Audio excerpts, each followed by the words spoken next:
Hello friends, मैं Pankaj Suthar Mewari success YouTube channel पर आपका हार्दिक स्वागत करता हूं। आज हम आईटीआई एनसीवीटी सीबीटी एग्ज़ाम और आईटीआई रिलेटेड कंपटीशन एग्ज़ाम के लिए नियमी क्वेश्चन बैंक को सॉल्व करेंगे। यह मॉड्यूल 1 है। मॉड्यूल का नाम है safety practice and hand tools, सुरक्षा अभ्यास और हस्तौजार। यह first year electrician trade theory का मॉड्यूल है। आगे बढ़ने से पहले प्लीज़ वीडियो को लाइक करें, शेयर करें और मेवाड़ी सक्सेस के यूट्यूब चैनल को सब्सक्राइब ज़रूर करें। धन्यवाद। दिए गए सभी प्रश्न और उनके उत्तर नियमित प्रश्न बैंक पीडीएफ के अनुसार दिए गए हैं। पहला प्रश्न, दिए गए सुरक्षा चिन्ह का क्या नाम है? ऑप्शन ए चेतावनी चिन्ह, ऑप्शन बी आवश्यक चिन्ह, ऑप्शन सी निषेध चिन्ह, ऑप्शन डी सूचनात्मक चिन्ह।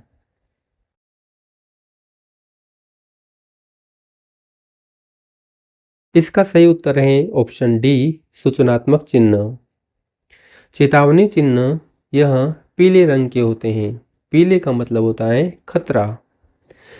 यह त्रिभुजाकार होते हैं, जैसे कि यह वाला चेतावनी चिन्ह हमें हाई वोल्टेज के खतरे को बताता है। यह वाला चेतावनी चिन्ह हमें यह बताता है कि आपके सिर में चोट लग सकती है, तो सावधान रहें। यह वाला चेतावनी चिन्ह हमें यह बताता है कि यह फोर्क लिफ्ट ऑपरेशन में है, तो इससे सावधान रहें, इससे बच करके चलें। आवश्यक चिन्ह यह नीले रंग के होते हैं। नीले का मतलब होता है आज्ञा मानना। यह गोलाकार होते हैं, जैसे कि यह वाला आवश्यक चिन्ह हमें आवश्यक रूप से ग्लव्स पहनने को कहता है। यह वाला आवश्यक चिन्ह हमें यह बताता है कि आवश्यक रूप से सिर में टोपी पहने। निषेध चिन्ह यह लाल रंग के होते हैं। लाल रंग का मतलब होता है रुको या मना करना। यह गोलाकार होते हैं और बीच में एक क्रॉस लाइन होती है, जैसे कि यह वाला निषेध चिन्ह प्रवेश निषेध, यानी कि यहाँ प्रवेश करना मना है। यह वाला निषेध चिन्ह हमें यह बताता है कि यहाँ धूम्रपान करना मना है, धूम्रपान निषेध है। सूचनात्मक चिन्ह यह हरे रंग के होते हैं। यह चौकोर होते हैं, जैसे कि यह वाला सूचनात्मक चिन्ह हमें यह बताता है कि यहाँ पर फर्स्ट एड की सुविधा उपलब्ध है। यह वाला सूचनात्मक चिन्ह हमें यह बताता है कि यहाँ पर इमरजेंसी फ़ोन की सुविधा उपलब्ध है, सूचना देता है हमें। यह वाला सूचनात्मक चिन्ह हमें यह बताता है कि इमरजेंसी में यहाँ से बाहर निकले, इमरजेंसी एग्जिट को बताता है।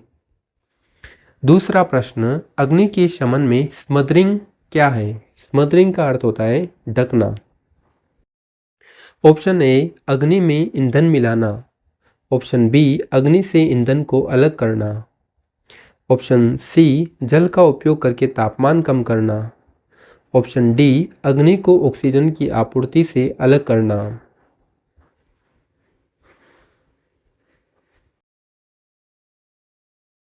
इसका सही उत्तर है ऑप्शन डी अग्नि को ऑक्सीजन की आपूर्ति से अलग करना। जब हम अग्नि को ढक देंगे तो ऑक्सीजन की आपूर्ति होना बंद हो जाएगा और आग बुझ जाएगी। यह एक फायर ट्रायंगल है, जिसमें हीट, फ्यूल और ऑक्सीजन है। जब हीट यानी कि ऊष्मा, फ्यूल यानी कि ईंधन और ऑक्सीजन पर्याप्त मात्रा में उपस्थित होते हैं तो आग लग जाती है। जब इनमें से किसी भी एक को हटा दें तो आग बुझ जाती है। अग्नि में ईंधन मिलाना, जब अग्नि में ईंधन मिलाएंगे तो आग लग जाएगी। अग्नि से ईंधन को अलग करना, जब अग्नि से ईंधन को अलग करेंगे तो आग बुझ जाएगी।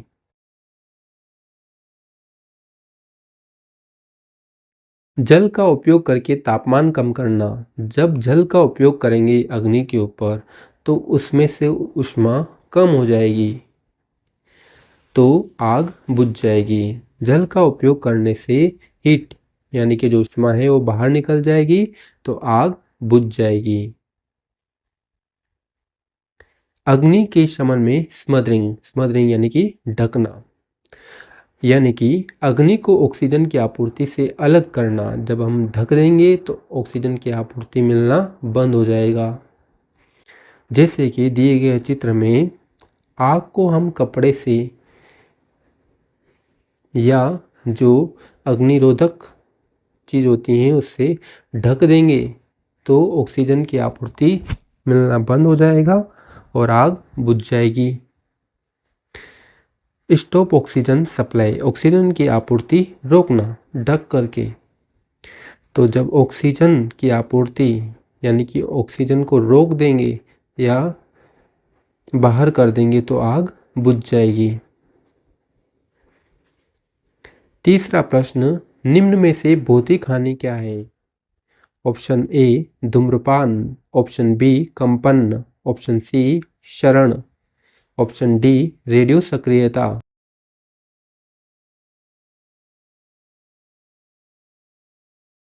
इसका सही उत्तर है ऑप्शन बी कंपन।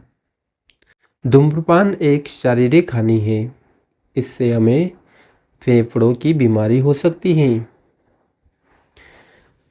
कंपन एक भौतिक हानि है।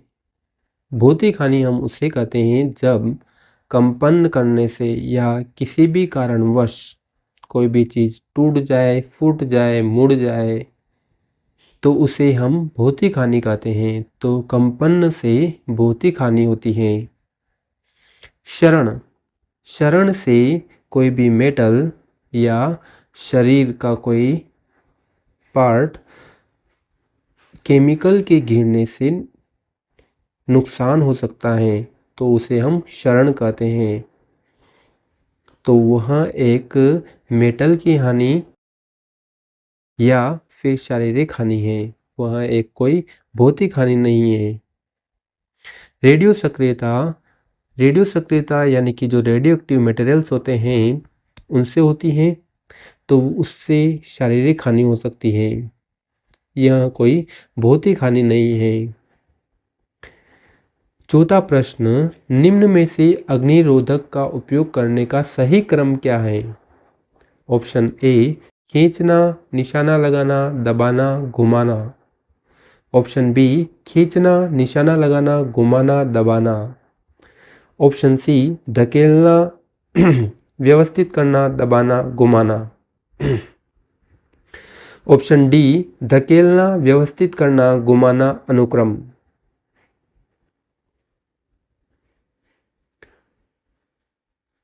इसका सही उत्तर है ऑप्शन ए खींचना, निशाना लगाना, दबाना, घुमाना। अग्निरोधक यंत्र का उपयोग करने के लिए सबसे पहले हम जो पिन होती है उसको पुल करेंगे यानी कि खींचेंगे। उसके बाद में जो अग्निशमन यंत्र है उसकी जो नली है उसको आग की तरफ रखेंगे यानी कि निशाना लगाएंगे, am the base of fire. फिर जो अग्निशमन यंत्र है उसका जो लीवर है उसको हम दबाएंगे, स्क्वीज द लीवर। फिर हम आग बुझाने के लिए जो पाइप है उसको इधर उधर यानी कि दाएं बाएं घुमाएंगे जिससे कि आग बुझ जाएगी। तो अग्निशमन यंत्र का उपयोग करने के लिए हम सबसे पहले खींचेंगे, जो पिन होती है उसे खींचेंगे, फिर निशाना लगाएंगे यानी कि जो पाइप है उसको अग्नि की तरफ रखेंगे, उसके बाद में जो लीवर है उसको दबाएंगे, उसके बाद में जो पाइप है उसको इधर उधर आग की तरफ घुमाएंगे ताकि आग बुझ जाएगी। पांचवा प्रश्न, 5S अवधारणा का कौन सा चरण मानकीकरण यानी कि स्टैंडर्डाइजेशन को संदर्भित करता है? ऑप्शन ए चरण पहला, ऑप्शन बी चरण दूसरा, ऑप्शन सी चरण तीसरा, ऑप्शन डी चरण चौथा।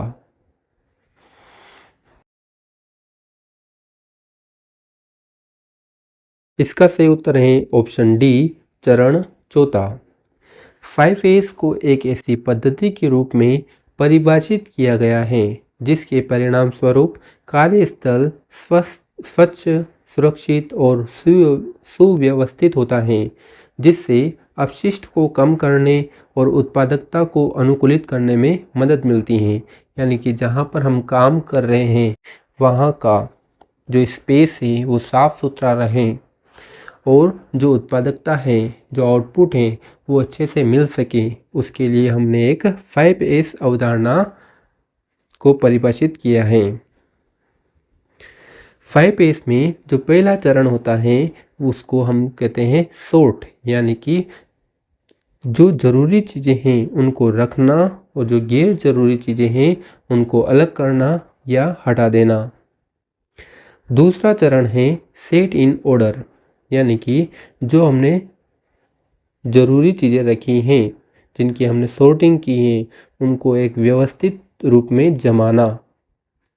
तीसरा चरण है शाइन, यानी कि उनकी रेगुलर रूप से सफाई करते रहना। चौथा है standardise, the state that exist when the first 3 pillars और 5S आर प्रॉपरली मेंटेन्ड, यानी कि जब हमने ऊपर के तीनों चरण का पालन किया तो उसका हमने एक स्टैंडर्ड बना लिया। तो चौथा चरण है स्टैंडर्डाइज, यानी कि एक स्टैंडर्ड बना लिया कि सबसे पहले हम सॉर्ट करेंगे, उनके बाद में उनको सेट करेंगे ऑर्डर में और उसके बाद में उनकी रोज़ाना या टाइम टू टाइम उसकी साफ़ सफाई करते रहें। तो एक स्टैंडर्ड बन गया, तो उसको ये हो गया चौथा चरण स्टैंडर्डाइज। पांचवा चरण है सस्टेन, यानी कि जो तीनों ही चरण है सॉर्ट, सेट इन ऑर्डर और शाइन, ये रेगुलर रूप से काम करते रहें, यानी कि making a habit of properly maintain correct procedure, ये जो प्रोसीजर है उसको प्रॉपर रूप से पालन करते रहें। तो जो स्टैंडर्डाइज चरण है वो कौन सा चरण है? चौथा चरण है 5S अवधारणा में। छठा प्रश्न, कौन से प्लायर का उपयोग तार के हुक और लूप बनाने में होता है? Option A flat nose plier, option B long nose plier, option C round nose plier, option D विकर्ण कटिंग प्लायर।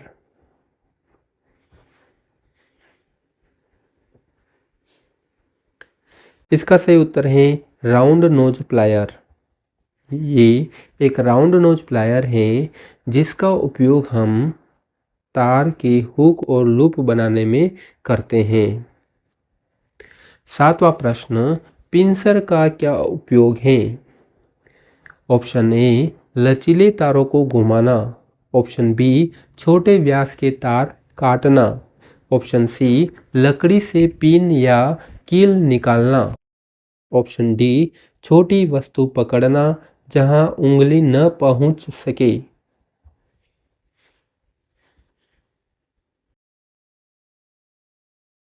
इसका सही उत्तर है ऑप्शन सी लकड़ी से पिन या कील निकालना। इस टूल का नाम पिंसर है और इसका उपयोग लकड़ी में से कीले निकालने के लिए किया जाता है।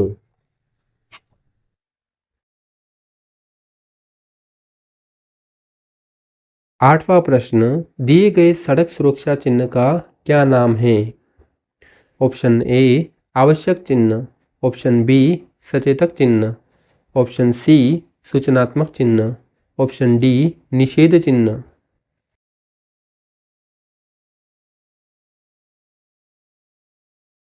इसका सही उत्तर है ऑप्शन ए आवश्यक चिन्ह। दिया गया चिन्ह आवश्यक चिन्ह है, यानी कि कोई भी काम करने से पहले आवश्यक चीज़ का जो पालन करना होता है उसके लिए इस चिन्ह का उपयोग करते हैं। जैसे कि आवश्यक रूप से हेट, यानी कि सिर में टोपी पहने, कान की सुरक्षा करें, जो हैंड ग्लव्स पहने और जो सेफ्टी शूज़ हैं उनको पहने।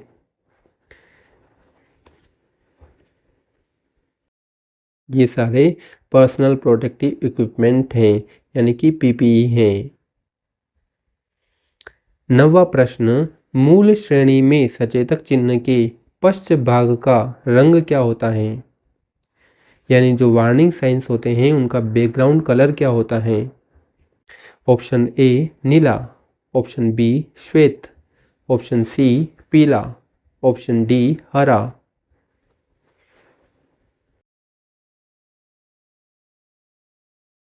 इसका सही उत्तर है ऑप्शन सी पीला। जो वार्निंग साइंस होते हैं उनका जो बैकग्राउंड है वो पीला होता है। मूल श्रेणी में सचेतक चिन्ह के पश्च भाग का रंग पीला होता है। जैसे कि यह खतरनाक रसायन यानी कि डेंजरस केमिकल्स का जो वार्निंग साइंस है उसका जो बैकग्राउंड कलर है वो पीला है। यह वाला वार्निंग साइन हमें यह बताता है कि जो छत है वो कमज़ोर है, तो इसका बैकग्राउंड भी जो कलर है बैकग्राउंड कलर वो भी पीला है। यह वाला जो वार्निंग साइन है वो है माइंड योर हेड, यानी कि अपने शरीर की सुरक्षा रखें। तो इस चिन्ह का भी जो बैकग्राउंड कलर है वो पीला है। ये सारे वार्निंग साइंस हैं, सचेतक चिन्ह है। 10वां प्रश्न, विद्युत उपकरण में लगी अग्नि हेतु कौन सा अग्निशामक प्रयोग किया जाता है? ऑप्शन ए हेलोन प्रकार, ऑप्शन बी झाग प्रकार, ऑप्शन सी गैस कारतूस प्रकार, ऑप्शन डी संग्रहित दबाव प्रकार।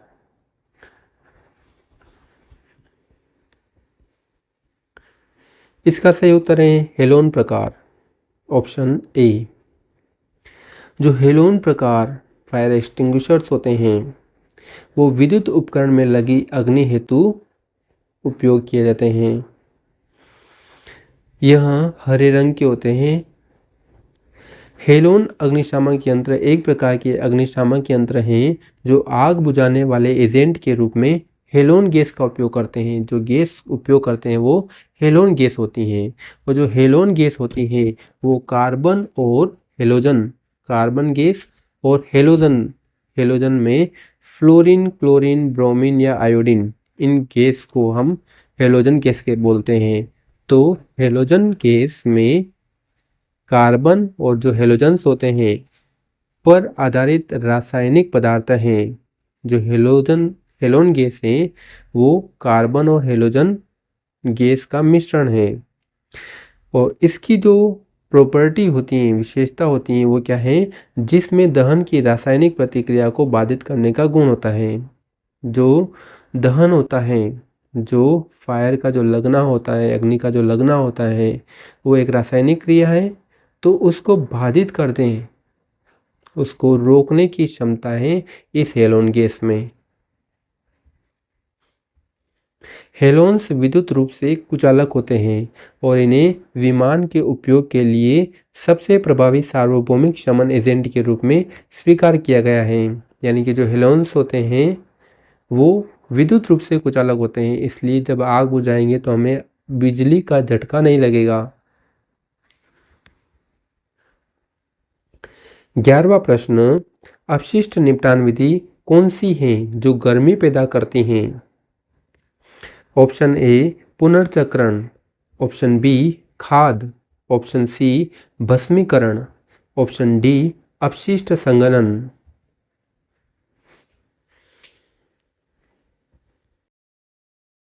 इसका सही उत्तर है ऑप्शन सी भस्मीकरण। जब जो वेस्ट है, जो कचरा है, उसको हम जलाएंगे, भस्म करेंगे तो गर्मी पैदा होगी। अपशिष्ट निपटान की जो भस्मीकरण विधि है वो गर्मी पैदा करती हैं। जैसे कि इस चित्र में हम देखें तो यहाँ से जो कचरा आ रहा है वो इस बंकर में डाला जाएगा।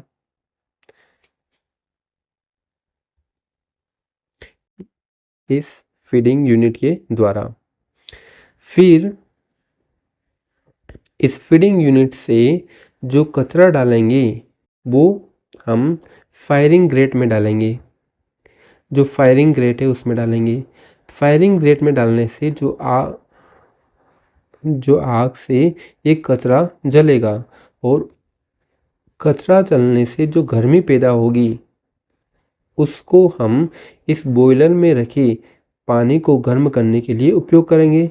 और यह पानी गर्म होने से जो वाष्प पैदा होगी उसको हम टरबाइन पर फेंकेंगे। जो ये अल्टरनेटर से पहले जो टरबाइन होगा उस पर फेंकेंगे तो उससे अल्टरनेटर घूमेगा और बिजली उपलब्ध होगी हमें।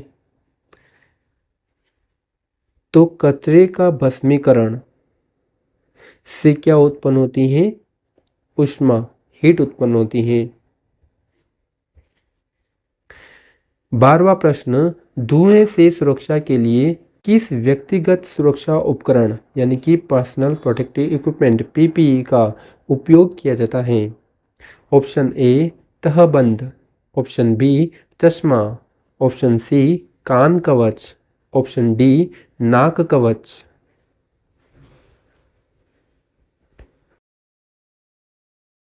इसका सही उत्तर है ऑप्शन डी नाक कवच। नाक कवच, धुएं से सुरक्षा के लिए नाक कवच व्यक्तिगत सुरक्षा उपकरण पीपीई का उपयोग किया जाता है। इस तरह का जो नाक कवच होता है उसका उपयोग धुएं से सुरक्षा के लिए किया जाता है। 13वां प्रश्न, BIS का पूर्ण रूप क्या है? ऑप्शन ए भारतीय मानक बोर्ड, board of Indian standards, option B भारतीय मानक ब्यूरो, bureau of Indian standards, option C अंतर्राष्ट्रीय मानक बोर्ड, board of international standard, option D अंतर्राष्ट्रीय मानक ब्यूरो, ब्यूरो ऑफ इंटरनेशनल स्टैंडर्ड्स।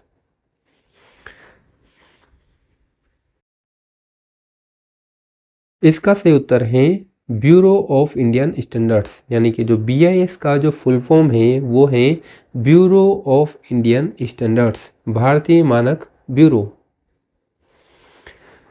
जो ब्यूरो ऑफ इंडियन स्टैंडर्ड्स हैं BIS, वो कहता है कि हम भारतीय मानकों को विकसित और प्रकाशित करते हैं। BIS कहता है कि अनुरूपता मूल्यांकन के लिए प्रयोगशालाओं को हम मान्यता देते हैं और चलाते हैं। BIS कहता है कि हम हॉल मार्किंग लागू करते हैं। BIS कहता है कि हम उपभोक्ता सशक्तिकरण के लिए काम करते हैं।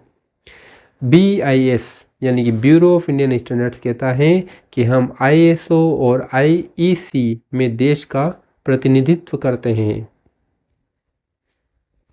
14वां प्रश्न, भारी भार उठाने और ले जाने के लिए किस विधि का उपयोग किया जाता है? Option A winch, option B crane और स्लिंग्स, ऑप्शन सी परतें और rollers, option D machine moving platform.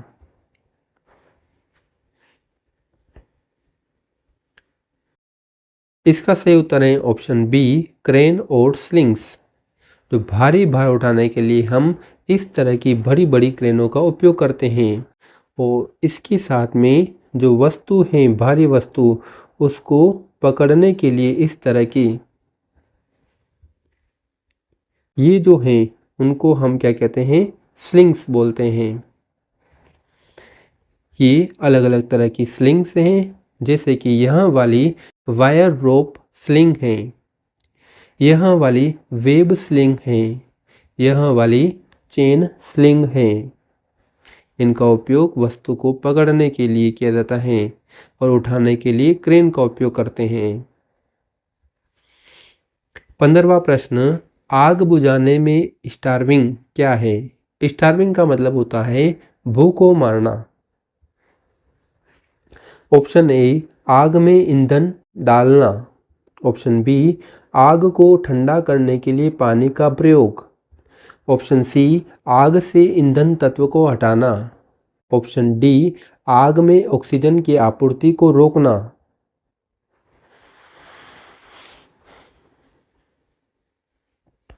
इसका सही उत्तर है ऑप्शन सी आग से ईंधन तत्व को हटाना। स्टार्विंग का अर्थ होता है भूखों मारना, जैसे कि हमारे शरीर को चलने के लिए क्या ज़रूरी है? भोजन। भोजन एक ईंधन के रूप में काम करता है हमारे शरीर के लिए। उसी तरह आग को बनाए रखने के लिए ईंधन की आवश्यकता होती है। ईंधन है वो आग का भोजन है। अगर वह नहीं मिलेगा तो आग भूखों मर जाएगी और वह बुझ जाएगी। यह एक फायर ट्रायंगल है जो यह कहता है कि जब फ्यूल, हीट और ऑक्सीजन यानी कि ईंधन, ऊष्मा और ऑक्सीजन पर्याप्त मात्रा में उपलब्ध होगी तो आग लग जाएगी, नहीं तो बुझ जाएगी। आग बुझाने में स्टार्विंग, भूखों मारना क्या है? तो वो है आग से ईंधन तत्व को हटाना। जैसे कि इस फायर ट्रायंगल में हम फ्यूल को हटा देंगे तो आग बुझ जाएगी।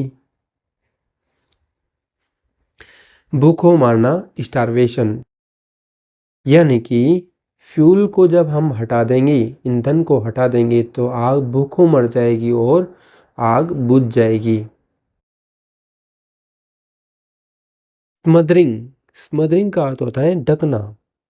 जब आग को हम ढक देंगे तो ऑक्सीजन की आपूर्ति मिलना बंद हो जाएगी और आग बुझ जाएगी। स्मदरिंग का अर्थ होता है ढकना या गला घोटना। तो जब इस फायर ट्रायंगल में हम यह देखें कि ऑक्सीजन को बाहर कर दें तो आग को ऑक्सीजन मिलना बंद हो जाएगा, तो उसका गला घुट जाएगा, तो आग बुझ जाएगी। कूलिंग, कूलिंग में हम क्या करते हैं कि ऊष्मा को हटाते हैं, ऊष्मा को बाहर करते हैं। जब ऊष्मा कम कर देंगे तो आग बुझ जाएगी।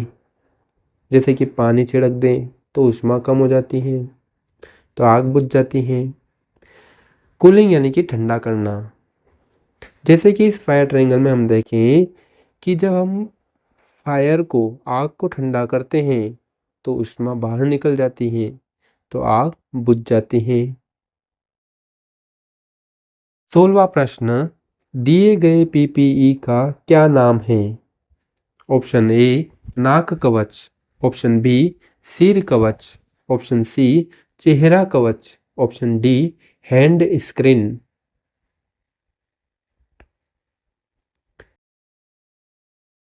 इसका सही उत्तर है ऑप्शन डी हैंड स्क्रीन।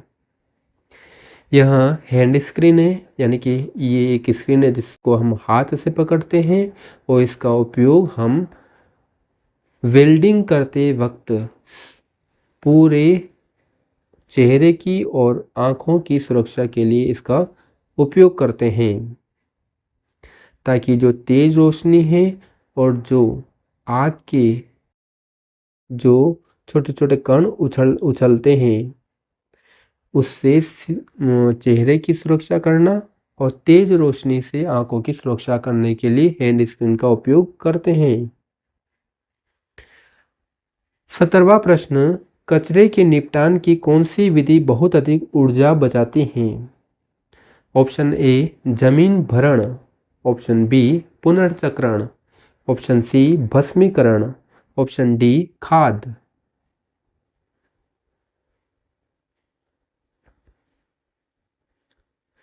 तो इसका सही उत्तर है ऑप्शन बी पुनर्चक्रण, रिसाइकलिंग। तो जब हम कचरे को वापस उपयोग में ले लें बिना उसको नष्ट किए तो इससे बहुत सारी ऊर्जा बच जाती है उस चीज़ को वापस बनाने के लिए।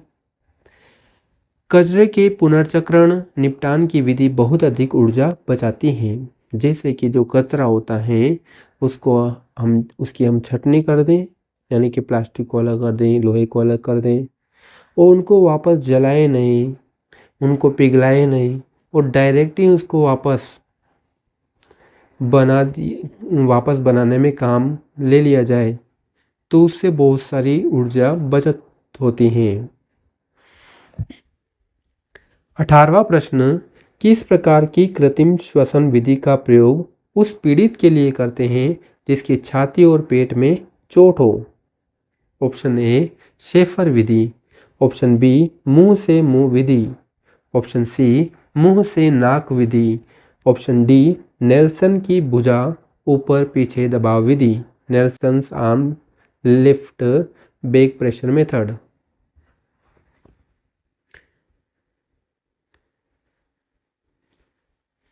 निमी प्रश्न बैंक पीडीएफ के अनुसार इसका सही उत्तर ऑप्शन डी है, नेल्सन की भुजा ऊपर पीछे दबाव विधि। जो शेफर विधि है उसमें यह कहा जाता है कि do not use this method in case of injuries to victim on the chest and belly. अगर चेस्ट यानी कि छाती में और पेट में अगर कोई चोट हो तो इस विधि का उपयोग ना करें, क्योंकि जो विक्टिम है, जो पीड़ित है, उसको हम पेट के बल यानी कि छाती के बल लिटाते हैं। तो अगर पेट और छाती में चोट है और उसी के बल लिटाएंगे तो उसको ज़्यादा नुकसान हो सकता है, तो इस विधि का उपयोग नहीं कर सकते हैं हम। Nelson's arm lift back pressure method, इस नेल्सन की भुजा ऊपर पीछे दबाव विधि, इस विधि का उपयोग भी हम नहीं कर सकते जब छाती और पेट में चोट हो, क्योंकि इस विधि में कहा जाता है कि Nelson's arm lift back pressure method must not be used in case there are injuries to the chest and belly, यानी कि चेस्ट और बेली में, छाती और पेट में अगर कोई चोट हो तो इस विधि का उपयोग नहीं किया जा सकता, क्योंकि हम इस विधि में पीड़ित को छाती या पेट के बल लिटाते हैं। तो छाती और पेट में ही अगर चोट होगी तो ज़्यादा नुकसान हो सकता है इस विधि में, तो इस विधि का उपयोग नहीं कर सकते हम। माउथ टू माउथ जो मेथड है उसमें हम पीड़ित को पीठ के बल लिटाते हैं। तो जब छाती और पेट में चोट हो तो इस विधि का उपयोग किया जा सकता है, क्योंकि छाती और पेट ऊपर होंगे, तो इस विधि का उपयोग किया जा सकता है। माउथ टू नोज मेथड का उपयोग भी हम कर सकते हैं जब पीड़ित के पेट और छाती में चोट हो, क्योंकि इस विधि में भी पीड़ित को हम पीठ के बल लिटाते हैं, तो इस विधि का उपयोग किया जा सकता है उस वक्त। तो दिए गए प्रश्न की 2 सही उत्तर हैं और 2 गलत उत्तर हैं। जो ऑप्शन बी है मुंह से मुंह विधि, इस विधि का भी उपयोग किया जा सकता है, और ऑप्शन सी मुंह से नाक विधि का भी उपयोग किया जा सकता है जब पीड़ित के छाती और पेट में चोट हो। जबकि ऑप्शन ए शेफर विधि और ऑप्शन डी नेल्सन की भुजा ऊपर पीछे दबाव विधि का उपयोग नहीं किया जा सकता जब पीड़ित के छाती और पेट में चोट हो, क्योंकि इन दोनों ही विधियों में पीड़ित को हम पेट और छाती के बल लिटाते हैं। 19वां प्रश्न, किस प्रकार के व्यावसायिक स्वास्थ्य खतरे के कारण संक्रमण हो सकता है? ऑप्शन ए विद्युतीय नुकसान, ऑप्शन बी जैविक नुकसान, ऑप्शन सी शारीरिक खतरा, ऑप्शन डी मानसिक नुकसान।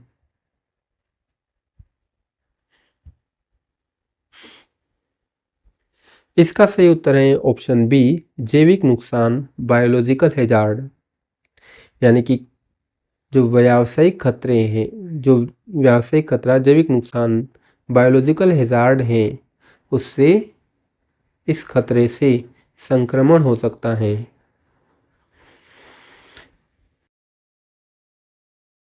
20वां प्रश्न, इस औजार का क्या उपयोग है? ऑप्शन ए गर्म पदार्थों को पकड़ना, ऑप्शन बी तारों को काटना और मोड़ना, ऑप्शन सी लकड़ी से कीले निकालना, ऑप्शन डी बोल्ट और नट को ढीला करना और कसना।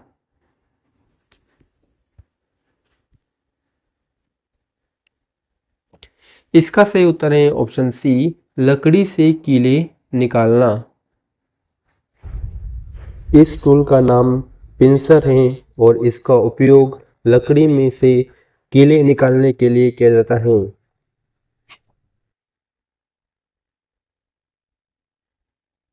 21वां प्रश्न, आप उस पीड़ित का निदान कैसे करेंगे जो हृदयाघात से पीड़ित हैं?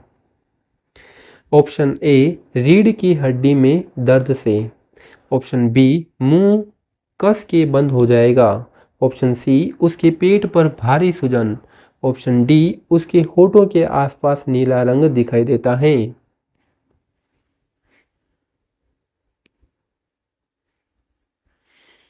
इसका सही उत्तर है ऑप्शन डी, उसके होठों के आसपास नीला रंग दिखाई देता है, क्योंकि जब हृदयाघात होगा तो शरीर में ऑक्सीजन और खून की आपूर्ति होना बंद हो जाएगा, तो उससे जो होठ हैं उनके आसपास से हमें नीला रंग दिखाई देगा।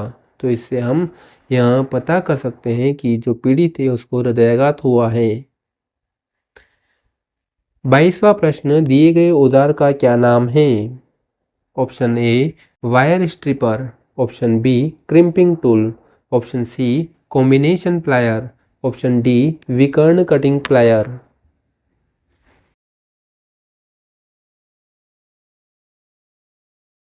इसका सही उत्तर है ऑप्शन डी, विकर्ण cutting plier, diagonal cutting plier. Diagonal cutting plier इस तरह की होती हैं।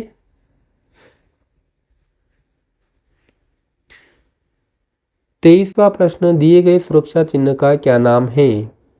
ऑप्शन ए, चेतावनी चिन्ह। ऑप्शन बी, आवश्यक चिन्ह। ऑप्शन सी, निषेध चिन्ह। ऑप्शन डी, सूचनात्मक चिन्ह।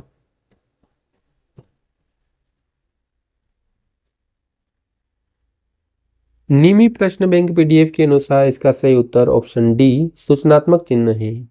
जबकि यहाँ दिया गया जो सुरक्षा चिन्ह है वो सूचनात्मक चिन्ह नहीं है, वह एक आवश्यक चिन्ह है, मैंडेटरी साइन है कि आवश्यक रूप से ग्लव्स को पहने।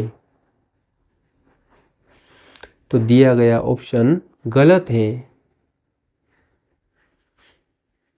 क्योंकि जो सूचनात्मक चिन्ह होते हैं वह हमें केवल सूचना देते हैं, उसका पालन हमें ज़रूरी है तो करें, ना हो ज़रूरी हो तो ना करें। जबकि जो दिया गया चिन्ह है वो आवश्यक रूप से पालन करने के लिए है कि आवश्यक रूप से ग्लव्स को पहने। दिया गया जो चिन्ह है वह चेतावनी चिन्ह भी नहीं है, यह निषेध चिन्ह भी नहीं है, मना भी नहीं कर रहा है। यह एक आवश्यक चिन्ह है कि आवश्यक रूप से ग्लव्स को पहने। यह चिन्ह protective gloves must be worn, यानी कि आवश्यक रूप से ग्लव्स को पहने यह दर्शाता है। तो यह एक आवश्यक चिन्ह है, मैंडेटरी साइन है। जैसे कि यह एक इलेक्ट्रिकल ग्लव्स हैं, इनका उपयोग आवश्यक रूप से करते हैं जब हम इलेक्ट्रिकल काम करते हैं, इलेक्ट्रिकल वर्क करते हैं, विद्युत झटके से बचने के लिए हम इनका आवश्यक रूप से काम करते हैं जब भी हम बिजली का काम करते हैं। 24वां प्रश्न, पीड़ित के रक्त के बहाव को रोकने के लिए क्या प्राथमिक चिकित्सा उपलब्ध कराई जाती है? ऑप्शन ए, मलहम लगाना। ऑप्शन बी, चोट लगे हुए भाग को ऊपर रखना। ऑप्शन सी, चोट लगे हुए भाग को ड्रेसिंग करना। ऑप्शन डी, चोट लगे हुए भाग पर दबाव डालना।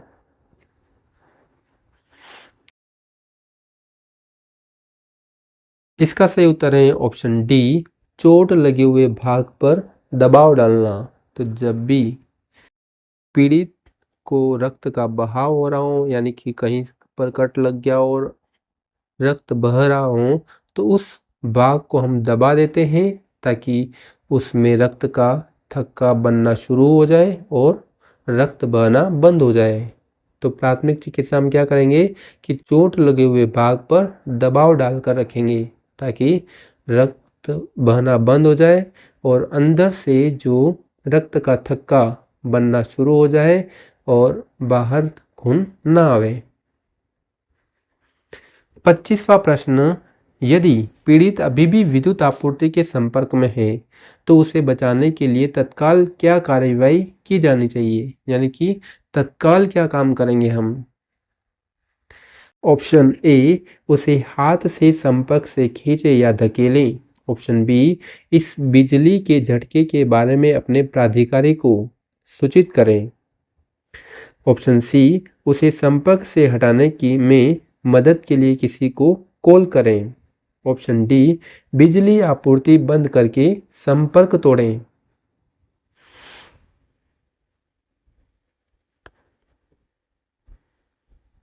इसका सही उत्तर है ऑप्शन डी, बिजली आपूर्ति बंद करें और संपर्क तोड़ें।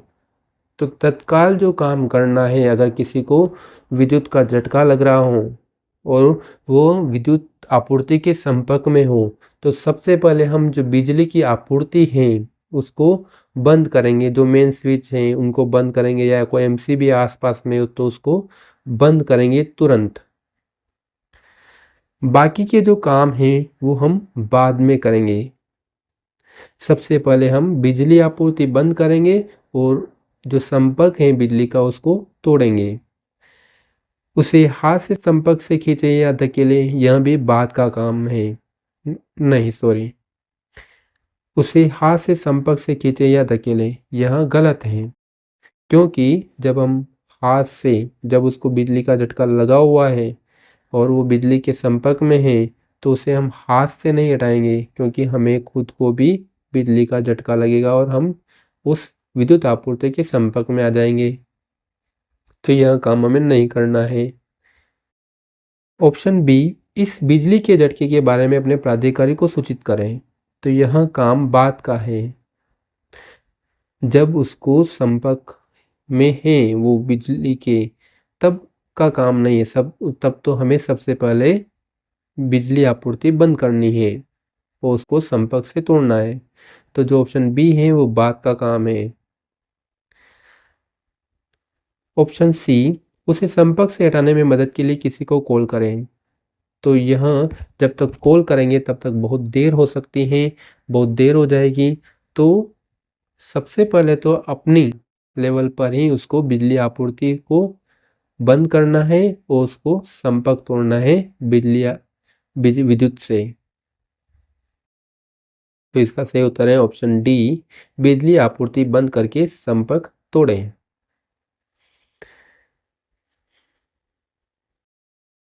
26वां प्रश्न, दिए गए सचेतक चिन्ह का क्या नाम है। ऑप्शन ए, विद्यालय। ऑप्शन बी, संरक्षित। ऑप्शन सी, असंरक्षित। ऑप्शन डी, पैदल क्रॉसिंग।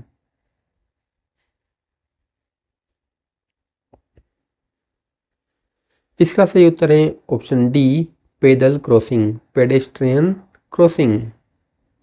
यानी कि जहां पर भी यह चिन्ह लगा होगा तो वहां पर जब हमें रोड को क्रॉस करना हो तो वहां पर इस तरह के चिन्ह का उपयोग करते हैं। और उस जगह पर रोड पर इस तरह की ये जो वाइट पट्टी होगी वहां लगी हुई होगी रोड के ऊपर, और रोड की साइड में इस तरह का पेडेस्ट्रियन क्रॉसिंग, पैदल क्रॉसिंग का चिन्ह लगा होगा। 27वां प्रश्न, सिर पर चोट लगने से मरने के जोखिम वाले पीड़ित के लिए स्वर्णिम समय कौन सा है, यानी कि जो गोल्डन आवर है वो कौन सा है। ऑप्शन ए, पहले 15 मिनट। ऑप्शन बी, पहले 30 मिनट। ऑप्शन सी, पहले 45 मिनट। ऑप्शन डी, पहले 60 मिनट।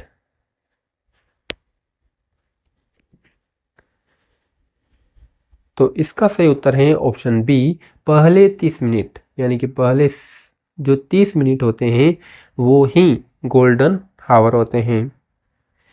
सिर पर चोट लगने से मरने के जोखिम वाले पीड़ित के लिए जो स्वर्णिम समय होता है वो पहले 30 मिनट होते हैं। 28वां प्रश्न, पीड़ित की किस स्थिति को कोमा स्टेज कहा जाता है।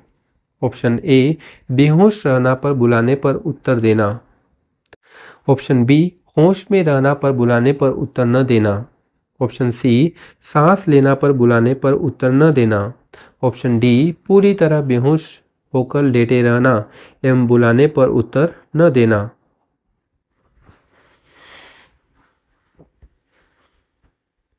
इसका सही उत्तर है ऑप्शन डी पूरी तरह बेहोश होकर लेटे रहना एवं बुलाने पर उत्तर न देना। यह उत्तर निमी प्रश्न बैंक पीडीएफ के अनुसार है।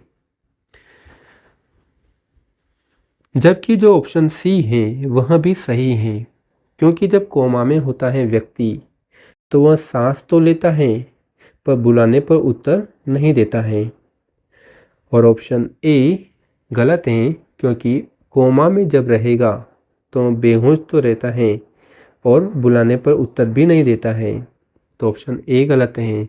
उसी तरह ऑप्शन बी भी गलत है कि कोमा में आदमी होश में रहना, होश में तो नहीं रहता है, तो होश में रहना पर बुलाने पर उत्तर न देना, यह वाला ऑप्शन गलत है। क्योंकि आदमी जो व्यक्ति है वो अगर कोमा में है तो वह होश में नहीं रहता है।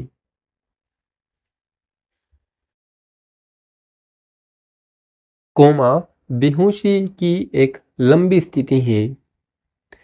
कोमा के दौरान व्यक्ति अपने पर्यावरण के प्रति अनुत्तरदायी होता है। उसको अपने आसपास के कुछ भी हो रहा हो तो उसे पता नहीं लगता है। गर्मी सर्दी का उसको कुछ भी पता नहीं लगता है। व्यक्ति जीवित हैं और ऐसा लगता है कि वे सो रहे हैं। कोमा में हमें ऐसा लगता है कि व्यक्ति जीवित तो है और वो सो रहा है, ऐसा लगता है हमें। कोमा के दौरान हालांकि एक गहरी नींद के विपरीत व्यक्ति को दर्द सहित किसी भी उत्तेजना से जागृत नहीं किया जा सकता है। यानी कि कोमा में है व्यक्ति तो उसको जोर से पुकार करके उसको यानी कि कोई सुई पिन चुभा करके उसे कोई भी दर्द दे करके उठाया नहीं जा सकता। वीडियो पसंद आई तो लाइक करें, शेयर करें और मेवाड़ी सक्सेस के यूट्यूब चैनल को सब्सक्राइब ज़रूर करें। धन्यवाद।